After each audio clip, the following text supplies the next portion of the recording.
This is a really cool rental car strategy. I wouldn't really call it a strategy, but it's just something you have to just be aware of when you're looking for cars. For example, this is 1 day.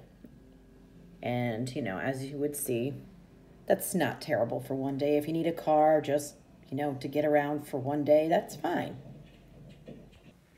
So now I put it on, not for 1 day, but for 1 week.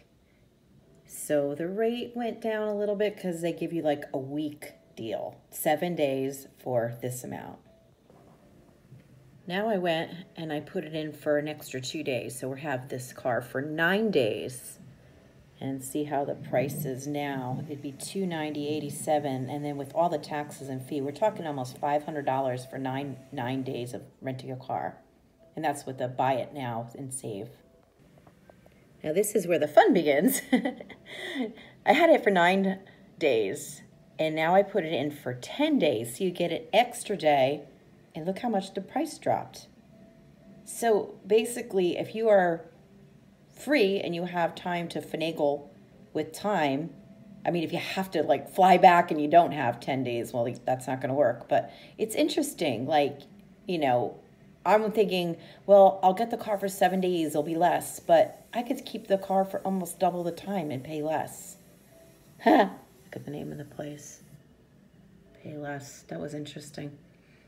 I'm looking around it all. I have the time to sit here and try to figure out the best deal. I'm choosing this place because of where it's located. It's pretty close to where my hotel is. Another thing, if you get a car at the airport at one of the reputable places, you're always going to pay more because there's so much extra charges for airport fees. Just something to keep in mind. Anyway, I just wanted to share that little tidbit right there. I think I'm probably going to go with this. I'll get it for the extra day, and I will have freedom to drive anywhere I want for 10 days. Cool.